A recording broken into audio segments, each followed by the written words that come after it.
ፀሐይ ያስፈልጋል ምንም ጥርጥር የለም ፀሐዩ መከራ ነው ዘሮቹኛ ነው መከራ ለክርስቲያኖች እድገት ወደድንም ጠላንም ያስፈልጋል ቅዱስ ባስልዮስ ዘቂሳርያ በክርስቲያኖች ላይ የሚመጣ መከራ ማለት አባጣና ጎርባጣ የሆነውን ሰውነታችንን ጠርጎ የሚያስተካክልልን መንሽም ጭምር ነው ብሎ ነው ለክብር የሚመጣው መከራ ግን ክርስቲያንን የሚያስተካክል እንዲበቃ የሚያረጋው ግን ተመልከቱ የሚጠቅመው ፀሐይ ያንን አበባ ወይም ያንን ዘር አደረቀ ለምን ስሩ ስላልሰደደ ምኑ ስላልሰደደ ስሩ ስላልሰደደ ምን ማለት መሰላችሁ ይሄ ዘር ክርስቲያኖች ናቸው ፀሐዩ መከራ ነው መከራ ሲመጣባቸው የሚከስሙ የሚደርቁ ፍሬ ያለባቸው መስለው ታይተው ነገር ግን የሌላቸው ሰዎች መካከል ላይ የሚዘሩ ክርስቲያኖች አሉ እኛ መከራ ደረሰብን ብለን እንዳንሳቀቅ እኛ ተፈተነናል ብለን የእግዚአብሔር ላይ ያለንን ተስፋ እንዳናጣ ከኛ በላይ የሚፈተኑ ሰዎችን እግዚአብሔር እንድናይ ያደርገናል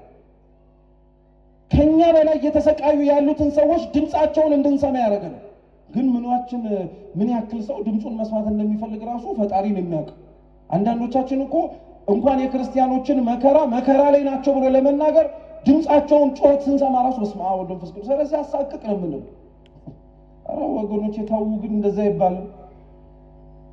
እንደዛ ይባልም ነበር እንደውም ያን ጩኸት ከኛ ጋር እየሰማነው ማልቀስ ነበር የሚጠበቅብን ማንባት ነበር የሚጠበቅብን ግን አልታደልንም ያንኑ እሱ አላንስ ብሎ ደግሞ ድምጻቸውን መስማት አንፈልግም እስኪ ቶሎ አሳልፈው የችግር የረሃብ የሰቆቃ ነገር ቴሌቪዥን ላይ ሰው ማየት አይፈልግም እውነት አሰብ መልሱ እንጂ እውነት ነው ያለፍነውን እንኳን የ77 ድርቅ ማንንም ማየት አይፈልግም በስመ አብ ወወልድ ወመንፈስ ቅዱስ ምን ማለት ነው የምታሳየኝ አሳልፈው ነው የሚል ሰው እንደሚራብ ማየት አንፈልግም ሰው እንደሚጠማ መመልከት አንፈልግም አንዱ በነገራችን ላይ የምንቀበላቸው አጽዋማት ዋነኛ ዓላማቸው ይሄንን ነው አንተ ለተወሰነ ሰዓት ፈቅደው ወደ ስትራብ የሚሰማ የሆድ የረሃብ ስሜት ሰው ሳይፈቅድና ሳይወድ እህል አጥቶ ይሰማል ያ ስሜት እንዲሰማ ተፈልጎ እኮ ነው ሌላውን ጽድቅ እንኳን ቢቀር ማለት ነው እዚህ መከራ የበዛበት ቦታ ላይ እኛ ምንደርቀው መካከል ላይ የሚዘሩ ዘሮች አሉ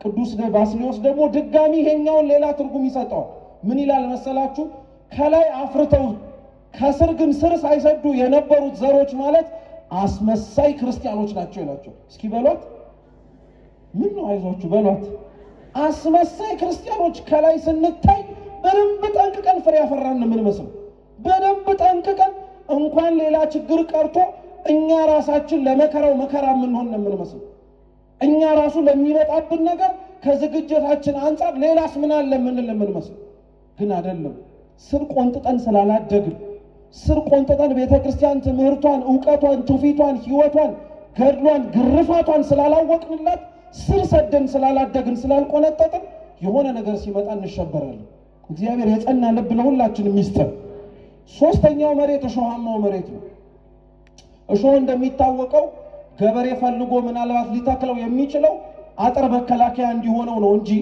ገበሬ ስንዴ ቢዘራበት ላይ እሾህ አብሮ ይዘራል አይዘራም መከራ ነው በኋላ ላይ ዘሩ ሲደርስ ችግር ነው የሚያመጣው ምን ማለት መሰላችሁ ክርስቶስ እዚሁ የማቴዎስ ወንጌል ምዕራፍ 13 ላይ ሌላ ያስተማራት የምሳሌ አጭር ትምህርት አለች ምን ይላል አሁንም ራሱን እንደ ገበሬ ዘርዘሪ ይመስልና ቀን ወጥቶ ይዘራል ይላል መቼ ወጥቶ ይዘራል ቀን ወጥቶ ይዘራል አለ ከዛ ምን ይላል መሰላችሁ ገበሬው ቀን ዘርቶ ከጨረሰ በኋላ ማታ ደግሞ ጠላት መጥቶ ይዘራባቸዋል አለ ምን ያረጋባቸው አንዳንዶቻችን ቀን ላይ መስማት ማዳመጥ እንዳለብን ተጠርተን የምንመጣበት ጊዜ ላይ ልቡናችንን እንከፍታለን ጥሩ ነው ለእግዚአብሔር ልቡን ያልከፈተ ታዲያ ሰው ለማን ሊከፍት ችግሩ ግን ምን መሰላችሁ የአብዛኞቻችን ልብ ለእግዚአብሔር ብቻ መከፈት ሲያስፈልገው ልባችንን ከፍተነው ለጠላትም ጭምር እንዲዘራበት የፈቀድን ማለት እሾህ ማለት ፍሬ ለመልቀም በጣም የሚያስቸግር ነገር ነው ሳይፈለግ የሚያድግ ነገር ነው ብዙ ሳንፈልጋቸው የበቀሉብን እሾሆች አሉ በሀገርም ላይ በቤተ ክርስቲያንም ላይ በሁሉም ቦታ ላይ ከዛም አንሶ እንኳን እኛ ውስጥም ጭምር የማያስፈልጉ እሾሆች አሉ መነቀል ያለባቸው እነዛ እሾሆች ከየት መጡ ስናንቀላፋ ምን ስናንቀላፋ የተዘራብንን ዘር ስላልጠበቅን የሰማነውን ቃል እግዚአብሔር ሌላ ሰው እንዳያበላሽብን አልጠበቅነው ለዛ ነው ጠላት እኛ መሬቱን መጠበቅ በሚገባን ገበሬው ዘሩን ዘርቶ በሄደበት ቅጽበት ላይ ስናንቀላፋ መጥቶ ይዘራል። ዛሬ እንደ ችግር የምናወራቸው ነገሮች በሙሉ ሰይጣን ፈተነን ብለን ከምንናገረው ባልተናነሰ የእንቅልፎቻችን ውጤት ናቸው።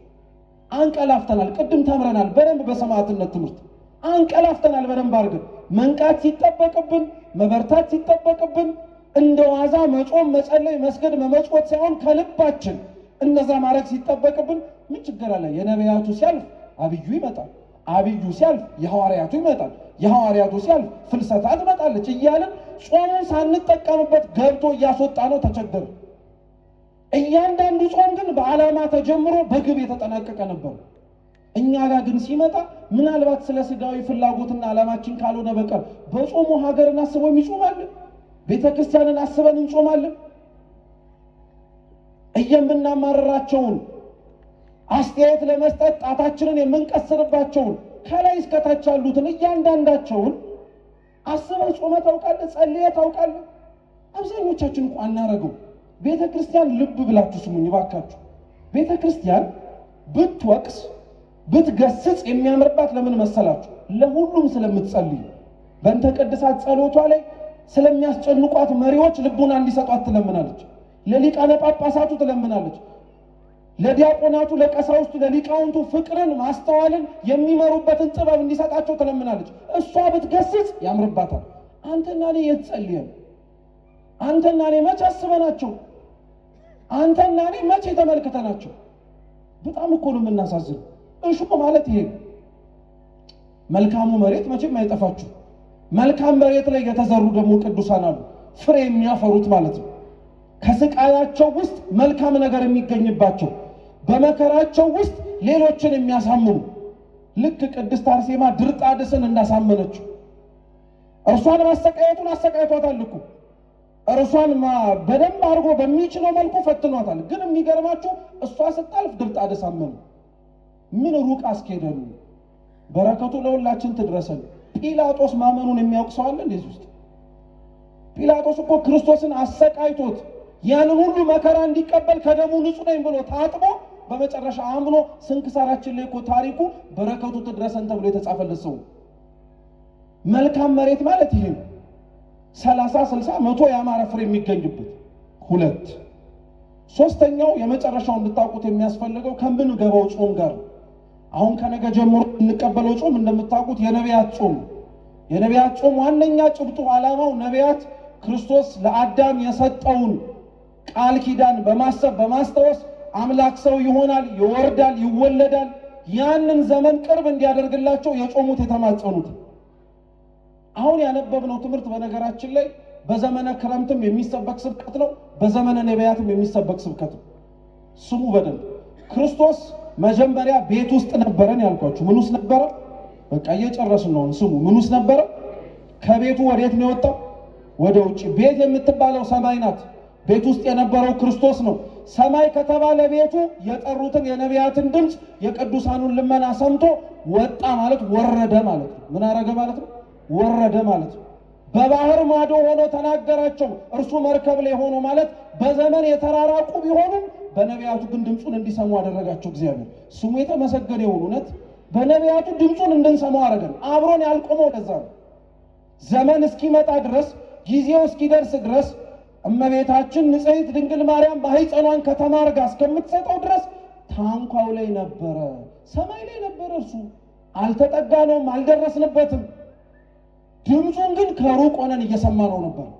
ከዛስ ዘሪ ዘሩን ሊዘራ ወጣ። እስኪ ዘሪ በሉ በሉ እንጂ ምኑን ሊያረግ ወጣ?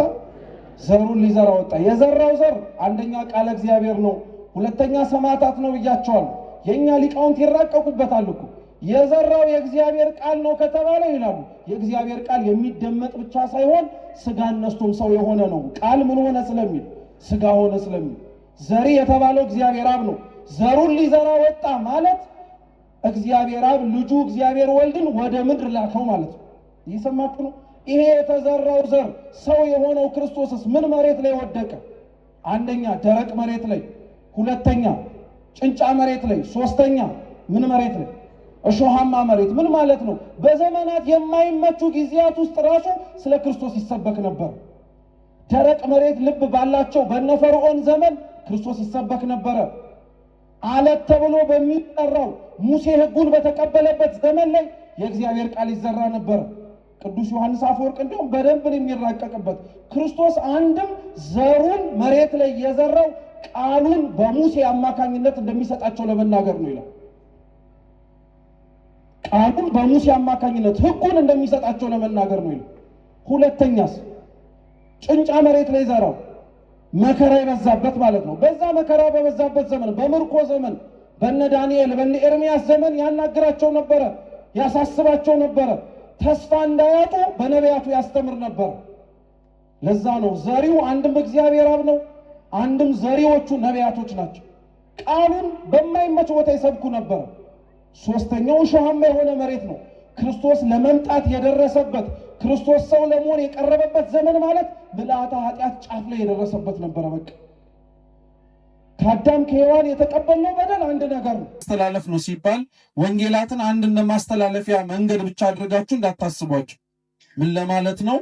የወንጌላት ሚናቸው የክርስቶስን ትምህርት በቃሉ የተናገረውን ብቻ ለመጻፍ ብቻ ሳይሆን በስራውን በድርጊቱም ጭምር ሲያደርጋቸው የነበሩትን ነገሮች ጽፈው አስቀምጠውልናል። ምክንያቱም ወንጌል ሰው የሚሰማው ነገር ብቻ ሳይሆን ሰው ሰምቶትም ጭምር የሚኖረው ነገር ነው ወንጌል።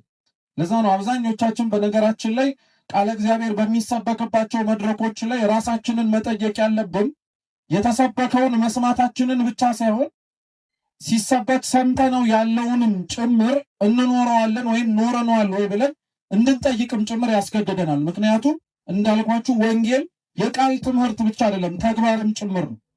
ጌታችን ኢየሱስ ክርስቶስ የሐዋርያው የቅዱስ ዮሐንስ ወንጌል ምዕራፍ 13 ላይ በምሴተ ሐሙስ በመጨረሻይቱ ወራት ቅዱስ ሥጋውንና ክቡር ደሙን ለደቀ መዛሙርቱ ከመስጠቱ አስቀድሞ ውሃ በኩስኩስቱ ቀዳና ዝቅ ብሎ የደቀ መዛሙርቱን እግር ምን አረገ? አጠበ። እና ጌታችን ኢየሱስ ክርስቶስ ይህንን ባደረገበት ጊዜ ላይ ለደቀ መዛሙርቱ ትምህርት አስተምሯቸዋል። ምን ብሎ? አንደኛ ዝቅ ብሎ በማጠቡ ከእናንተ መካከል ማንም ታላቅ ሊሆን የሚወድ ቢኖር ራሱን ምን ያርጋል? ይሄን ግን ከንግግር ባለፈ እርሱ በእነሱ ፊት ራሱን ምን አድርጎን ያሳያቸው? ዝቅ አድርጎን ያሳያቸው። ስለዚህ ወንጌል የሚደመጥ ብቻ አይደለም የሚኖርም ጭምር። ሶስተኛው የወንጌላት የትኩረት አቅጣጫቸው ሆነው ያስተማሩት ያስተላለፉት መልእክት ደግሞ አምላክ ሰው የሆነበትን ምክንያት ነው። እርሱም ለድህነተ ዓለም እኛን ካለንበት ችግርና ከነፍስ እስራታችን ከሲኦል አገዛዝም ጭምር ነፃ እንድንወጣ የተዘጋችብን ገነት ተከፍታ ገነት መንግሥተ ሰማያትን እንድንወርስ ማድረግ ነው። ስለዚህ ወንጌላት በዋነኝነት ጭብጣቸው በዋነኝነት የሚያስተላልፉት መልእክት እነዚህ ሶስቱ ናቸው። የማቴዎስ ወንጌል ምዕራፍ 13 ታዲያ ጌታችን ኢየሱስ ክርስቶስ ካስተማራቸው ትምህርቶች መካከል አንዱ ነው። እየሰማችሁ ነው? ሐሳባችሁን እዚሁ ይሰማችኋል አይደለም? አዎ፣ ይሄ የቤተ ክርስቲያን ተልእኮ ነው። አትደንግጡ። እኛም ጤነኛ ሆነን አይደለም ተቀምጠን የምንማረው። ያው ያላስጮኸን እግዚአብሔር ዝም ስላስባለን ይሆነ። እየሰማችሁ ነው አይደል? ስለዚህ የማቴዎስ ወንጌል ምዕራፍ 13 ክርስቶስ ካስተማራቸው ትምህርቶች መካከል አንዱ ነው። ይሄ ማቴዎስ ወንጌል ምዕራፍ 13 ከትምህርትነቱ ባሻገር ራሱ ወንጌሉን ራሱ ከሚታወቅበት ስያሜ ባለፈ ሌላ ስያሜ እንዲሰጠው ምክንያት የሆነ ምዕራፍ ነው። የማቴዎስ ወንጌል ብዙ ጊዜ ላይ በመጽሐፉም ርዕስ ላይ ተጽፎ የምናገኘው አባቶቻችንም ማነው ጸሐፊው ብለው ሲናገሩ የምንሰማው ቅዱስ ማቴዎስን ነው። ግን ቅዱስ ዮሐንስ አፈወርቅ የማቴዎስ ወንጌል ማቴዎስ ወንጌል ተብሎ ከመጠራቱ ባለፈ የምሳሌ ወንጌልም ተብሎ እንደሚጠራ ይናገራል። ምክንያቱም ምዕራፍ 13 በሚባለው ምዕራፍ ላይ ክርስቶስ ስለተለያዩ ጉዳዮች በምሳሌ በጣም በተደጋጋሚ ያስተማረበት ክፍል ነው። ብዙ ምሳሌዎችን እየጠቀሰ ሰው እንዲረዳው ሰው እንዲገባው የራቀውን ነገር ለማቅረብ ቀርቦት ደግሞ ቀሎኛል ብሎ ተረድቼዋለሁ ብሎ ነገር ግን ከማድረግ የተቆጠበበትን ነገር ግልጽ አድርጎ ዙሪያው ባለው ነገር ለማስረዳት ክርስቶስ በምሳሌ ያስተማረበት ይሄ የማቴዎስ ወንጌል ምዕራፍ 13 ለዛ ነው ክርስቶስ ያስተማረው የመጀመሪያው የምሳሌ ትምህርት ነው ይባላል። በእርግጥ አንዳንድ በቤተ ክርስቲያናችን ሊቃውንት ክርስቶስ ለመጀመሪያ ጊዜ ያስተማረው የምሳሌ ትምህርት ይህ አይደለም ይላሉ። የማቴዎስ ወንጌል ምዕራፍ 5 ምዕራፍ 6 ላይ ባስተማራቸው ሰፊ ትምህርቶች ላይ አምላካችን በተለያዩ ምሳሌያቶች ያስተማራቸው አገላለጾችና ትምህርቶች አሉ። ይሄ የሚለየው ምንድነው? ይሄ ወጥ የሆነ ምሳሌ ከምሳሌነቱም ባለፈ ትርጉሙም እዛው ክርስቶስ እንዲህ ሊል እንደፈለገ በደንብ አርጎ ዝርዝር አርጎ አስተምሯቸዋል። ይሄንን ክርስቶስ ያስተማረው ትምህርት እንግዲህ የሚጀምረው ቁጥር 3 ላይ ዘሪ ዘሩን ሊዘራ ወጣ ብሎ ምን እስኪ ዘሪ በሉ ምን ሊዘራ ወጣ ብሎ ነው የሚጀምረው ትምህርቱ። ግን ትምህርቱን ለመረዳት ራሱ አስቀድመን የነበረበትን ነባራዊ ሁኔታ ክርስቶስ ወደዛ ትምህርት ምን እንደገፋፋውና እንዲያስተምር እንዳረገው ማወቅም ያስፈልጋል። ታሪኩ ሲነበብ እንደሰማችሁት ቁጥር 1 ላይ ኢየሱስ በቤት ውስጥ ነበረ ይላል። ኢየሱስ በቤት ውስጥ ነበረ። እዛ ቤት ውስጥ እርሱ በመኖሩ ምክንያት የተሰበሰቡ የነበሩ ሰዎች ነበሩ።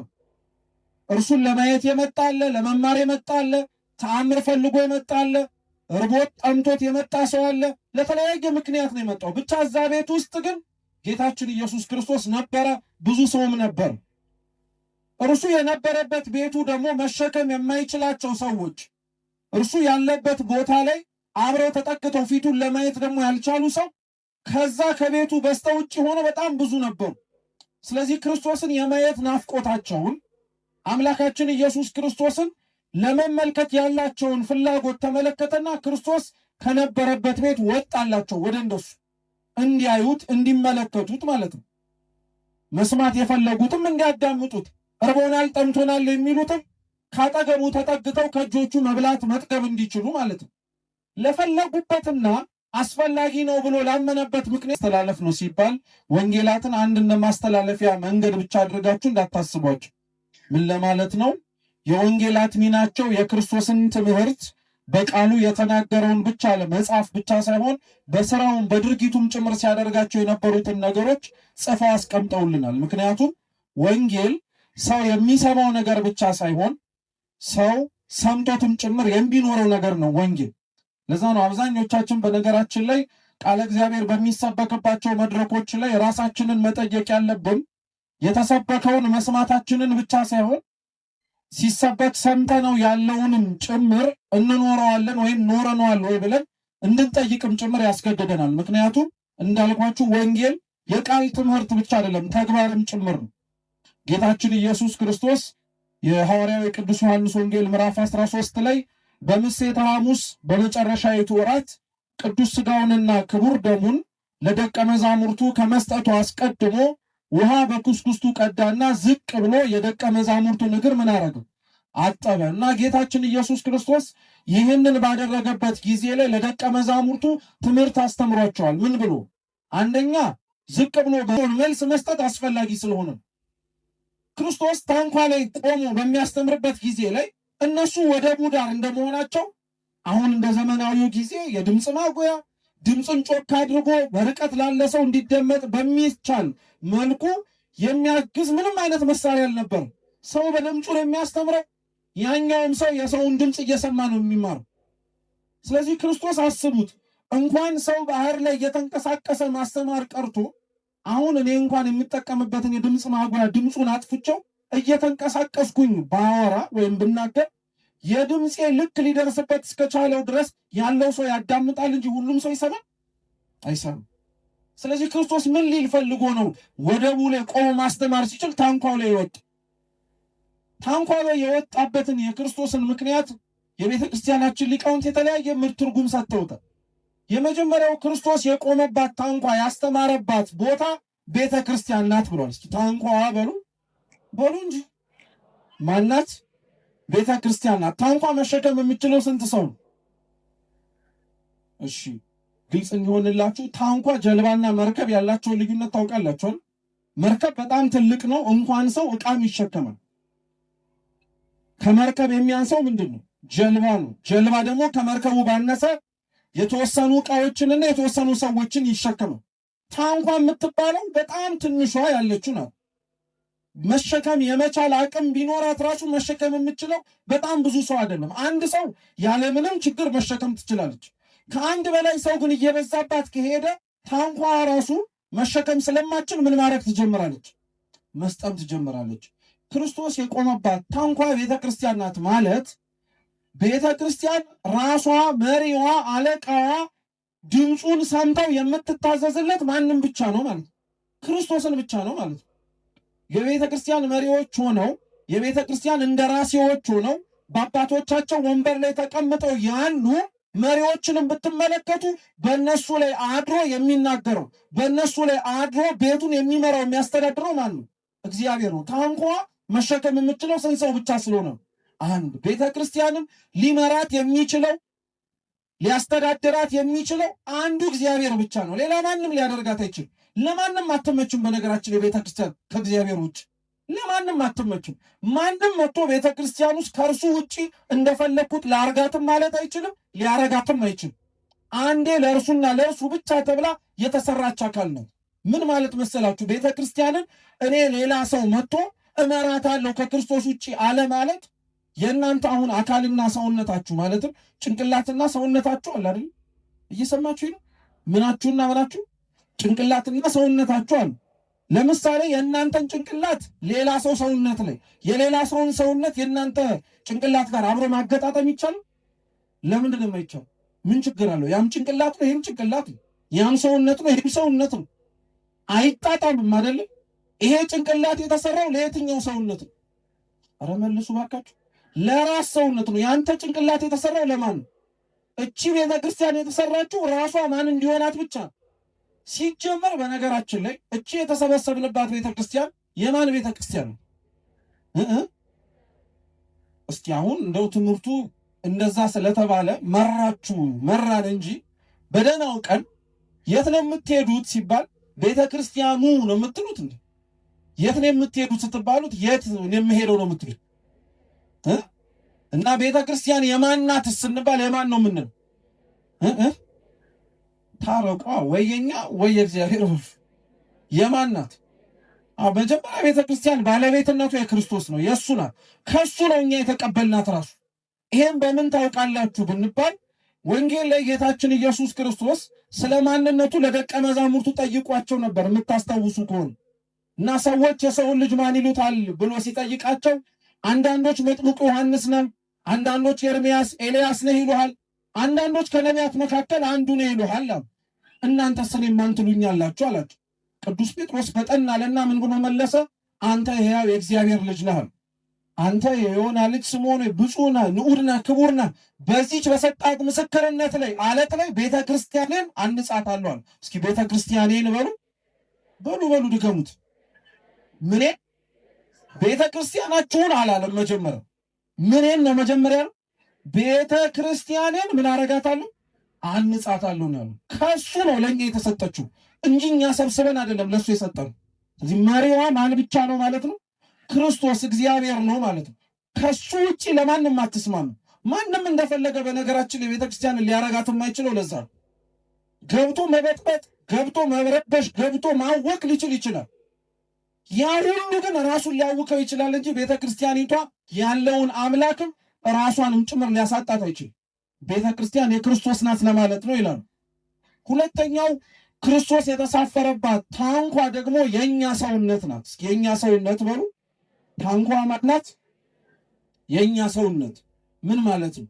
ታንኳ አሁንም መሸከም የምችለው ስንት ሰው ነው? የኔና የእናንተ ሰውነት መሸከም የሚችለው ምን ብቻ? አንድ ነገር ብቻ ነው። ታውቃላችሁ?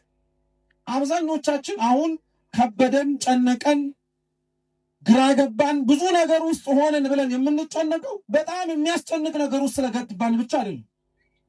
የኛ ሰውነት የተባለው ቤተ መቅደስ መሸከም ከሚችለው በላይ ስለጫን ነው። እየሰጠመ ዓለም የመሰለ ዙሪያ ያሉትን ነገሮች አብሮ ለመዋልና ለማደር እያስመሰለ የሚገኘው መቆምና ሊቆምባት ከሚገባው ከክርስቶስ ውጭ ብዙ ነገር ስለጫን ነው። ኃጢአቱንም ጭነነዋል፣ ነውሩንም ጭነነዋል፣ ዘረኝነቱንም ጭነነዋል፣ ጎጠኝነቱንም ጭነነዋል። ስለዚህ እንዴት ይሸከም ይሄ ሰውነት? የተሰራው ለክርስቶስ ቤተ መቅደስነት ብቻ ነው። የተሰራው እርሱ እንዲመለክበት እንዲቀደስበት ነው።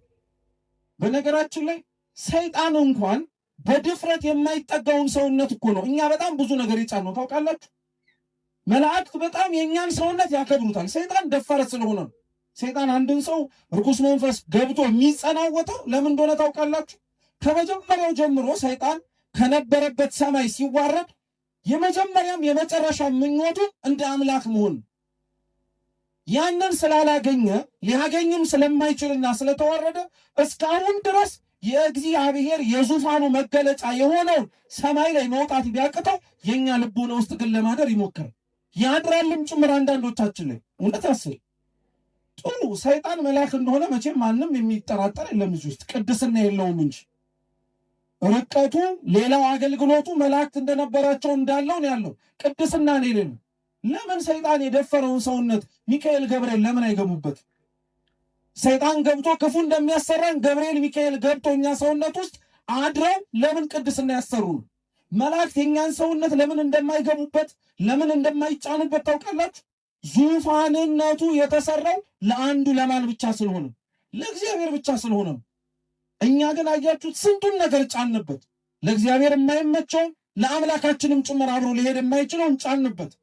ስለዚህ እግዚአብሔር ታንኳዋ ላይ ቆመ ማለት ሰውነት መሸከም የሚችለው ምንም ብቻ ነው ለማለት ነው፣ እግዚአብሔርም ብቻ ነው።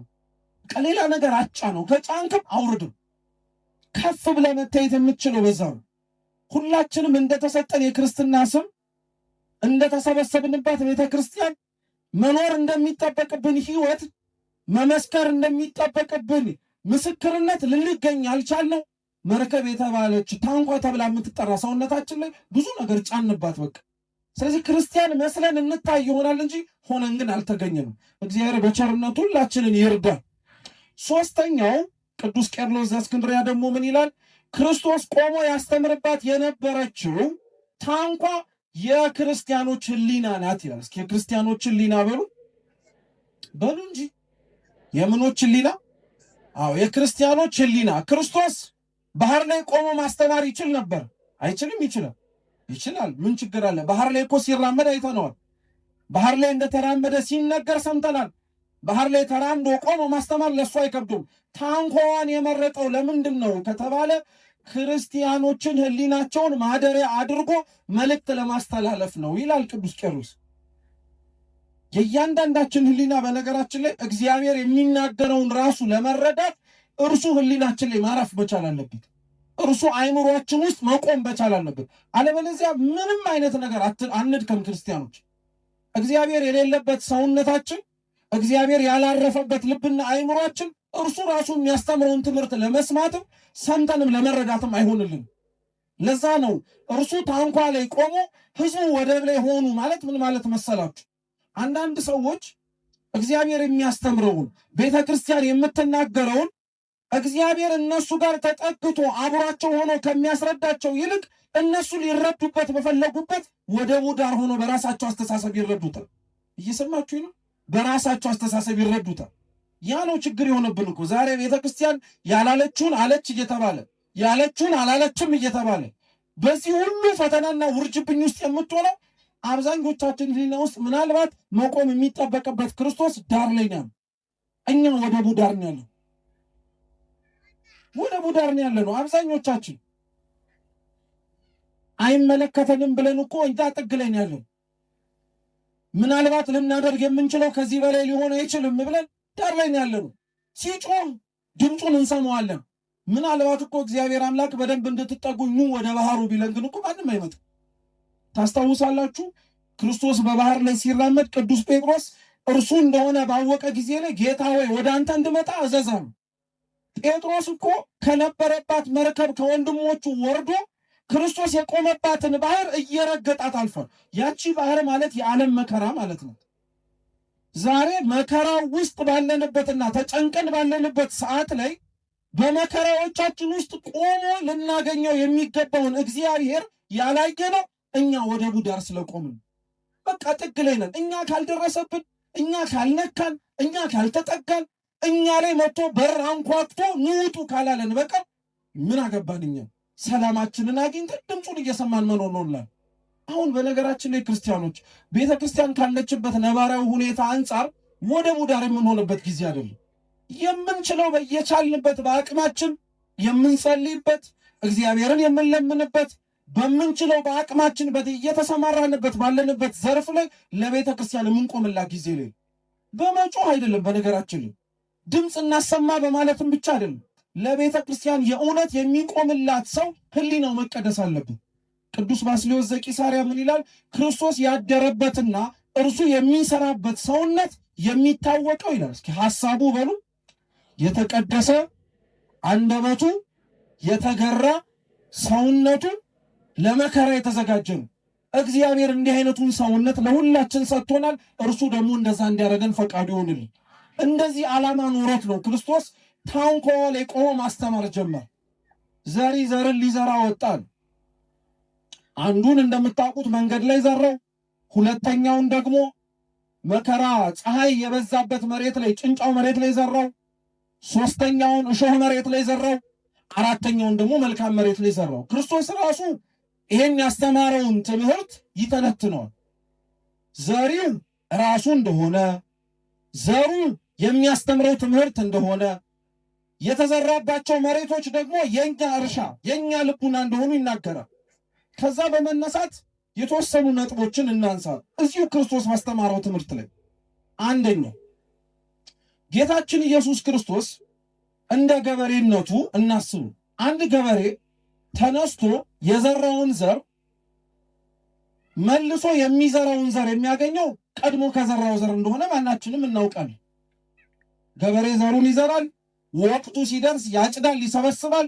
ጎተራ ካስገባው ዘር ላይ መርጦ ምርጥ ዘር ብሎ ይለያል። እየሰማችሁ ነው? ምርጥ ዘር ብሎ ይለያል። ያቺን ምርጥ ዘር በቀል አድርጎ ከቤቱ አናት ላይ አንጠለጠላታል፣ ግድግዳው ላይ እርጥበት እንዳያገኘው እንዳይበላክበት። ለምን? ምቹ የሆነ ጊዜ ምቹ የሆነ ወቅት ሲመጣ መልሶ ዘሩን ምን ስለሚያደርገው ስለሚዘር። ስለዚህ አሁን ይሄን ገበሬ ዘሩን ለይቶ መርጦ አስተካክሎ አስቀምጦ መሬት ላይ ዘራው ብትሉት ይዘራው እንዴ? ገበሬ መሆን አይጠበቅባችሁም እኮ። አንድ ገበሬ አምጥታችሁት አሁን እዚህ ደረቅ መሬት ላይ ዘራው ዘርህን ብትሉት ይዘራው አይዘራው። እንኳን ደረቅ መሬት ላይ ዘርቶ የዘራው ጎተራው ውስጥ ቢያልቅበት እንኳን ያቺን ዘሩን ጠብሶ አይበላትም። ክረምት እስኪመጣ የሚዘራበት ወቅት እስኪደርስ ይጠብቃል። መራብን ይመርጣል። ምክንያቱም ያቺን ዘር አውጥቶ ከበላ ነገ ወቅቱ ሲመጣ ምን የሚያደርገው የለም፣ የሚዘራው የለም። ስለዚህ አሁን እንደ አንድ ገበሬ አስቡት። ደረቅ መሬት ላይ ያ ገበሬ ዘሩን ይዘራው መልሱ እንጂ ጥሩ አድጎ ፍሬ የማያገኝበት ፀሐይ ሲመታ የሚያደርቅበት የጭንጫ መሬት ላይ ይዘራው አይዘራውም። እሾሃማ የሆነ መሬት ላይ ቢዘራው መጥቶ ዘሩን ለመንቀል የሚከብድበትና ፍሬውን ለመሰብሰብ የሚከብደው ቦታ ላይ ይዘራው። ዝራው ቢባል የሚዘራው አራተኛው መሬት ላይ ነው፣ ትርፍ የሚያገኝበት ማለት ነው። ምን ማለት መሰላችሁ? እግዚአብሔር እንዳስተማሪነቱ ቃሉን እንደሚዘራ ገበሬነቱ እስኪ አስቡት፣ እኛ ላይ የሚዘራብን ለምንድን ነው ብላችሁ ጠይቃችሁ ታውቃላችሁ? ገበሬ እንደተባባልነው እኮ መዝራት ያለበት ምርት የሚያገኝበት ቦታ ላይ ነው። አሁን የኔና የናንተ የልቡናችን እርሻ 30፣ 60፣ 100 ያማረ ፍሬ የሚያፈራ ሆኖ የአንዳንዶቻችን ልብ እኮ እንደ መጀመሪያው መሬት ከፈርዖንም በላይ የጸና ልብ ያለን ሰዎች እኮ አሉ። ምንም ነገር የማይሰነጥቀን፣ ምንም ነገር የማይበግረን፣ ምንም ነገር ካለንበት ቦታ ራሱ የማያንቀሳቅሰን። በጣም እኮ ነው የሚገርመው። በነገራችን የአንዳንዶቻችን ልብም ተመሳሳይ ነው። እንደ ጭንጫው መሬት ዘሩን ተቀብሎ በስሜት ከማብቀል ባለፈ ለጥቂት ለእፍታ ለእሳቱ ሞቅታ ያክል ድረስ ከመታየት ባለፈ ሌላ ፍሬ ይገኝብን። የአብዛኞቻችን የልቡናችን እርሻ መሬት እንደዛ ስለሆነም ጭምር እኮ ነው። ታውቃላችሁ፣ የቤተ ክርስቲያን መከራና ችግር ዘመን ላይ ሰው የሚሳለቅብን ለዛ ነው። ተባቸው እባክህ የሆነ ሰዓት ላይ እንዲሆኑና ከዛ ምን ያደርጋሉ ይላል፣ ይረሱታል ይላል። በቃ እውነት እኮ ነው። ስታዩ ለሆነ ሰሞን አለን ሆ ብለን እንነሳለን። ከሆነ ሰሞን በኋላ ግን ችግር ላይ ያለችዋን ቤተ ክርስቲያን፣ ችግር ላይ ያሉትን ወንድም እህቶቻችንን፣ ህዝባችንን እንዘረገዋለን። በቃ ሌላ ነገር እንፈልጋለን። እንደነዚህ አይነት መሬት ላይ ይዘራል እግዚአብሔር። እሾሃማው መሬት ተመሳሳይ ነው። ጥቅማ ጥቅም እንደሚያስረን ስጋዊ ድሎትና አምሮታችን ልንመስለው የሚገባንን ክርስቶስን እንዳንመስል እንደሚያደርገን እያወቀ አሁንም ይዘራል ክርስቶስ። በጣም እኮ የሚገርም ገበሬ ነው ማለት ነው። አያችሁ፣ እግዚአብሔር ሁሌም ክርስቲያኖች ከሱ የሚጠበቅበትንና ማድረግ አለብኝ ብሎ አምኖ የሚያደርገውን ነገር አጉድሎ ያውቅ። ምን አድርጎ ያውቅ? አጉድሎት ያውቅ። እንዲሁም የቅዱስ ማቴዎስ ወንጌል ምዕራፍ 21 ላይ ጌታችን ኢየሱስ ክርስቶስ በምሳሌ ሲያስተምር መንግሥተ ሰማያትን የወይን ቅጥር እንደቀጠረላት እየሰማችሁ ነው። የወይን መጥመቂያ ስፍራ እንዳዘጋጀላት እንዲሁም ደግሞ ማማ ግንብ እንዳነጸላት ሰው ይመስላል አሉ። እስኪ ልብ ብላችሁ ስሙ። ለወይኑ ስፍራ የወይኑ ባለቤት ባለ እርሻው ማለት ነው ቅጥር ቀጠረለት፣ የሚያጠቃው ሰው መጥቶ እንዳይተናኮለው ማለት ነው። አንድ መጭመቂያ አዘጋጀለት። ወይኑ በስሎ ሲደርስ ተረግጦ የወይኑን ጭማቂ ወይኑን ዘለላው ተረግጦ ውሃው ፈሳሹ እንዲጠጣ ማለት ነው። ደግሞ ከሩቅ የሚመጣ ጠላትም መልሶ ማየት እንዲቻል ደግሞ ማዘረጋሉ። ከገበሬዎቹ ምን እንዳላቸው ታውቃላችሁ? ፍሬውን ልቀሙት ነው ያላቸው። ምኑን ልቀሙት? ቅጥር ቀጥር አላለው፣ መጭመቂያ ስራ አላለው፣ ማማ ገንብተ ጠላት እንዳይመጣ ከሩቅ ተከላከል አላለው። ይሄንም በሙሉ የሚያስፈልገውን ነገር ካሟላ በኋላ ከገበሬዎቹ ጥቂት ነው የፈለገ። በነገራችን እግዚአብሔር እንዲህ አይነት አምላክ ብዙውን ነገር ለእኛ ሰጥቶ ነው አብዛኛውን ነገር መጠቀም እንድንችል አድርጎ ለእጆቻችን አጎናጽፎ ነው። ችግሩ ምን መሰላችሁ? አንደኛ እግዚአብሔር እንደሰጠን የማናውቅ ሰዎች አሉ፣ የታለ ብለን የምንጠይቅ። ሁለተኛ ተሰጥቶን ያበላሸን ሰዎች ደግሞ አሉ። ተሰጥቶን ምን ያደረግን? ያበላሸን። ዛሬ አጣነው፣ ዛሬ ከእግዚአብሔር ካልሰጠህን ብለን የምንተናነቀውን የምንለምነው ልመና በሙሉ እግዚአብሔር መጀመሪያ ሳይሰጠን የቀረ ነው። ዛሬ አጣነው የምንለውን ሰላም፣ ፍቅር፣ አንድነት፣ ርኅራኄ፣ ቸርነት፣ ቅንነት፣ ገርነት ሳይሰጠን ቀርቶ ነው። አንድም አጉድሎብን ያቅም ሰጥቶን እኛ ስላበላሸ ነው። ለዛ ነው ልበ አምላክ ቅዱስ ዳዊት መዝሙር 13 ላይ ሲናገር ምን ይላል? ከመቃብር ክሱት ጎራይቶሙ፣ ጉሮሯቸው እንደተከፈተ መቃብር ነው ይላል። መቃብር ጠባዩ ምንድን ነው ተብሎ ቢጠየቅ እናንተ የሞተ ዘመዳችሁን የሞተ የራሳችሁን ሰው ስትቀብሩ ሰውነታችሁን አጥባው አይደለ? ሰውነቱ ታጥቦ እንዳይሸት እንደየባህሉ ስርዓት በንጹህ ጨርቅ ከተገነዘ በኋላ ሽቱ ተነስንሶበት አዲስ ሬሳ ሳጥን ተመርጦ በክብር እየየ እያልን እያለቀስን ወይኔ ወይኔ እያልን ምን እናደርገዋለን? እንቀብረዋለን። ከ4 ከ5 ቀን በኋላ አንተ ያስገባህበት መሬት ላይ ሄደ ያንን ሬሳ ቆፍሬ ላውጣው ብትል አዲሱ እንጨት ቆሽሿል፣ ንጹሑ ጨርቅ አድፏል። አንተ ሽቶ የነሰነስክበት ሬሳ ምን ማድረግ ጀምሮ መቃብር ናችሁ ያለን እግዚአብሔር። እኛን ለዛ ነው መቃብር ነን። የተሰጠንን ሁሉ ያበላሸን፣ ሰላሙን በጥላቻ ፍቅሩን በመቧጨቅ ለወጥ ነው። ከዛ እንደሌለን እርሱም እንዳልሰጠን ጭምር እናጉረመረመበታለን። እግዚአብሔር የሆነት ሁላችን ልቦናችን ይመልስልን። አንድም ነገር አጉድሎብን አያውቅም፣ አንድም ነገር።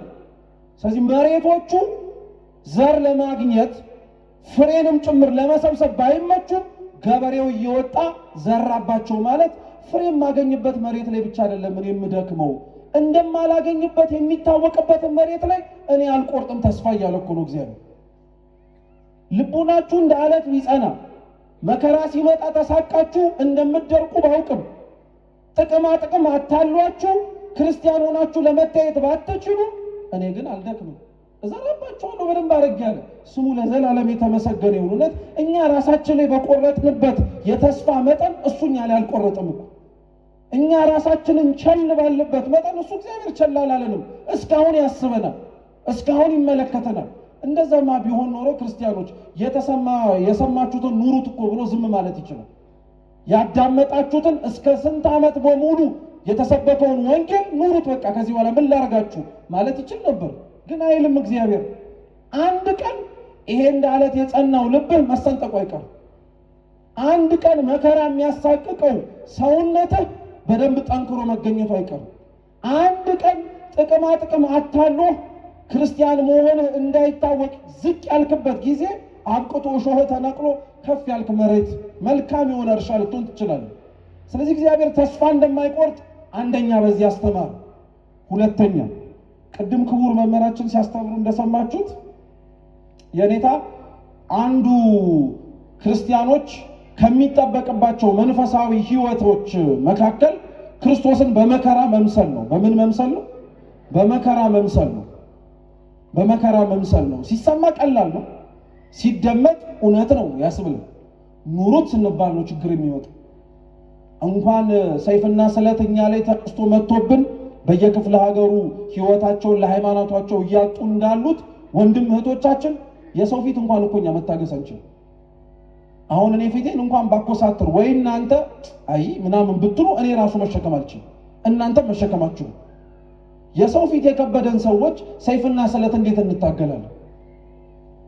የሰው አንደበት እያሳቀቀን ሰው ምን ይለኛል እያልን ዝም የምንል ሰዎች መናገር ሲጠበቅብን ሌላ መከራ ሲመጣ ሌላ ችግር ሲመጣ እንዴት ነው ድምጽ እንሆናለን የምንለው? ሲመከራ ስንሰማው ቀላል ነው፣ እግዚአብሔር ካላስቻለ ግን በጣም ከባድ ነው። ለዛ ነው መንፈስ ቅዱስ የሚገራው ሰውነት መንፈስ ቅዱስ የገራው ማንነት ከንግግርም ከእይታም አልፎ ስጋዊ የሆነ መከራ እንኳን ቢመጣበት አይሳቀቅ። ሐዋርያት ለዛ እኮ ነው መንፈስ ቅዱስን ታድሰው ለብሰው በሰውነታቸው ውስጥ እስኪያድር ድረስ ፈሪዎች ነበሩ። ጌታቸው ሊያዝ ሲመጣ ገና ለገና እኛም ልንሆን እንችላለን ብለው በሁሉም የተበተኑት አንዱ ዮሐንስ ወንጌላዊ ብቻ ነው አብሮት የነበረው እስከምናውቀው ድረስ። ልክ ግን መንፈስ ቅዱስን ከተቀበሉ በኋላ እንኳን መከራ ሊፈሩ መከራ ያለበት ቦታ ላይ ይቆሙ ነበር። አውደ ሰማዕታት የሰማዕታት አደባባይ ላይ ምስክር የሚሰጥበት ቦታ ላይ የተገኙ ምስክርነት ይሰጡ ነበረ። በደንብ አድርገው ምስክር እንዲሆኑ ራሱ የሚያስችላቸውን መንገድ ይመርጡ ነበር። ምስክር እንዳይሆኑ ደግሞ መሰናክል የሚሆናቸውን ደግሞ በደንብ አድርገው ይቃወሙት ነበር።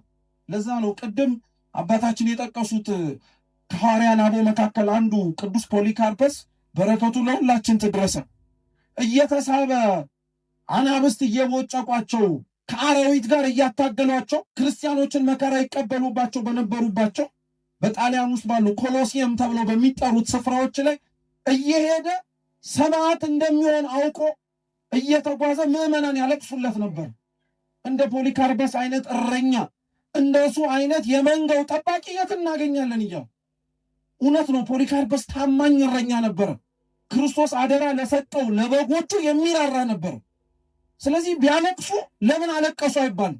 ፖሊካርፐስ ግን እንዳላቸው ታውቃላችሁ፣ ወግዱልኝ ከፊቴ ናላችሁ። እንደ ንጹህ መገበሪያ ስንዴ እንደ ንጹህ መገበሪያ ስንዴ ነው ያላቸው። ራሱ ስሙ በደንብ እንደ ንጹህ መገበሪያ ስንዴ በአናብስቱ አፍ ተፈጭቼ ለጌታዬ ንጹህ መስዋዕት መሆን እፈልጋለሁ ተውኝ አላቸው። እንዴት አይነት እረኛ ነው! እንዴት አይነት ታማኝ ምስክር ነው! እንኳን ስበው ሊወስዷቸው ቀርተው ተስበው ሲሄዱ ራሱ ደስ የሚሰኙ ፖሊካርፐስ እኮ ከአንድ ቦታ ወደ አንድ ቦታ ሲወስዱት እንደ ታሪኩ እኮ እንዴት እንደሚገርም ከመንገዱ ብዛት የተነሳ የታሰረበት ሰንሰለት ይላላ ነበር እና በጣም ነው የሚገርመው። ቅዱስ ፖሊካርፐስ የሚያሳድዱትን ወታደሮች የጠራቸው ሰንሰለቱን አጥብቁት እንዳላመልጣችሁ ይላቸው። እውነት እኮ ማምለጡን ለምን እንደማይፈልገው ታውቃላችሁ? የክርስቶስ እስረኛ መሆን ስለሚፈልግ እኮ ነው። የክርስቶስን መከራ መካፈል ስለሚፈልግ። ስለዚህ ለዛ ነው የቤተ ክርስቲያን ታሪክ ላይ ከሚታወቁ መምህራን መካከል አንዱ ቅድስና ባይኖረው ጠርጡለስ የሚባል ሊቅ ነው እና እርሱ ምን ብሎ ይናገራል? ዘር ተብሎ ክርስቶስ በየቦታው የዘራው ቃሉን ብቻ ሳይሆን ይላል። እየሰማችሁ ነው? ቃሉን ብቻ ሳይሆን ዘር የሚባሉት ከተዘሩ በኋላ 30፣ 60 መቶ የአማራ ፍሬ የሚያስገኙ የሰማዕታት ደም ነው። የሰማዕታት ደም ለክርስትናው እምነት ዘር ነው። ብንሞት እንበዛለን፣ ብናልቅ መልሰን እናብባለን የምንለው የሚሞቱት የእያንዳንዳቸው ለእምነታቸው ምስክርነት ብለው ነፍስና ስጋቸው በጨካኞች የሚለዩት የደማቸው ጠብታ ነገ 30፣ 60 መቶ ክርስቲያኖች እንዲፈሩ ታደርጋለች። በደንብ አድርጋ ለምት ይሄን እናምናለን። ሆኖም ስለታየ ነው በታሪክ። ስለዚህ ክርስቶስን ተመልከቱት። እንደ ዘሪነቱ ገበሬው ቅዱሳን የተባሉ ሰማዕታትን ደረቅ መሬት ላይ ዘራችሁ። እስኪ ደረቅ መሬት በሉ። ምን ማለት ይመስላችኋል? ደረቅ መሬት ደረቅ መሬት ብትዘሩበት ምንም አያደርግም፣ የማያበቅል ነው። ጥያቄ ልጠይቃችሁ ግልጽ እንዲሆን ማለት ነው። አሁን አንድ ገበሬ ዘሩን ደረቅ መሬት ላይ ቢዘራው ያለው ዕጣ ፈንታ ሁለት ነው። አንደኛው መዘራቱን የማያውቅ ሰው ሊረግጠው ይችላል። እየሰማችሁ ነው? ሁለተኛው ደግሞ ከተረገጠም በኋላ ሳይረገጥም በፊት አዋፈ ሰማይ ካዩት ምን ያረጉታል? መጥተው ይለቅሙታል፣ ይበሉታል ማለት ነው። ጥሩ ዘሩ የማይበቅልበት ቦታ ላይ ደረቅ መሬት ላይ ስለተዘራ ከምረገጥና እየሰማችሁ ከምረገጥና የሰማይ አዋፎች መጥተው ከሚበሉኝ መሬቱን በሆን ይሻለኛል ብሎ ወደ መሬትነት ይለወጣል። የፈጣሪ ያለ ታስቡበታላችሁ እንዴ? ደረቁን መሬት ዘሩ ይሆናል? አይሆንም። ጥሩ ደረቁ መሬት ደግሞ አዕዋፈ ሰማይ መጥተው ሲበሉት ሲያዩ ዘሩን አይ ከመረገጥ ማንም እየመጣ ከሚጫነኝ እኔም ዘሩን ብሆን ይሻላል ብሎ አስፋልቱ ደረቁ መሬት ወደ ዘርነት ይለወጣል። ዘሩ ምንድነው የሚሆነው? ዘር ብቻ ነው። ደረቅ መሬቱ ምንድነው የሚሆነው? ምን ማለት መሰላችሁ? ክርስቲያኖች ወይንም ደግሞ ሰማዕታት ቅዱሳን እነሱ ለምን ተገኙበት የሚባልበት ቦታ ላይ ሊዘሩ ይችላሉ። ለምን ተዘሩ እዚህ ቦታ ላይ ተብሎ ሊጠየቅ የሚችልበት ቦታ ላይ ይዘራል። ልብ ብላችሁ ስሙ። እንደነዚህ አይነት ቅዱሳን በእኛው አስተሳሰብ ፍሬ ሊገኝበት የማይችልበት ደረቅ መሬት ላይ የሚዘሩት ጽናታቸውን እንድንማር ዘሩ ገና ለገና አልበቅልምና አደጋ ከሚገጥመኝና ከምበላ ብሎ ወደ አስፋልትነት እንደማይለወጠው ሁሉ ቅዱሳንም እኛን የሚመስለን ሰው ስላጣን ብለው የሚያሰቃዩአቸውን ሰዎች አይመስሉም። አሁን እኛ ግን የራሳችንን አኗኗር ተመልከቱት። ያለንበትን ዓለም፣ የምንኖርበትን ቦታ፣ የምንሰራበትን መስሪያ ቤት፣ አብረውን የሚበሉትን የሚጠጡትን ሰዎች ለመምሰል ብለን ዘር ሆነ ሳለ እኮ ደረቅ ይሆንክ ሰው አለ። አስፋልት ሆነ ከሰው ጋር ለመኖር ብለህ ማለት ነው። ሰው እንዴት ከሰው ጋር ለመኖር ብሎ ከፈጣሪው ጋር ይጣላል? ሰው እንዴት ከአብሮ ከሚኖረው ከሚያድረው ነገር ግን እስከ በዘላለም ድረስ ሊያኖረው የማይችለውን ለመምሰል ብሎ እንዴት እንዲሆነ? ቅዱሳን ግን እንዲህ አልሆኑ። ዘር ነበሩ፣ እየተረገጡም ዘር ናቸው፣ እየተበሉም ዘር ናቸው። የእግዚአብሔር ቅዱሳን ሰማዕታት እንዲህ ናቸው። ቦታ አይለውጣቸውም ማለት ነው። ሁለተኛውንም ተመልከቱት። ጭንጫ መሬት ነው። ጭንጫው መሬት ሲነገር እንደሰማችሁት መዘራቱ ተዘርቷል፣ መብቀሉ በቅሏል። ነገር ግን ስሩ የሰደደ ስላልሆነ ፀሐይ ሲመታው ምን አረጋለ ክርስቶስ? ደረቀ አለ። እስኪ ደረቀ በሉ። ደረቀ። የወጣበት ፀሐይ ያንን እጽዋት የመታው ማለት ነው። እንደምታውቁት አስፈላጊ እንደሆነ ማንም አይጠራጠር።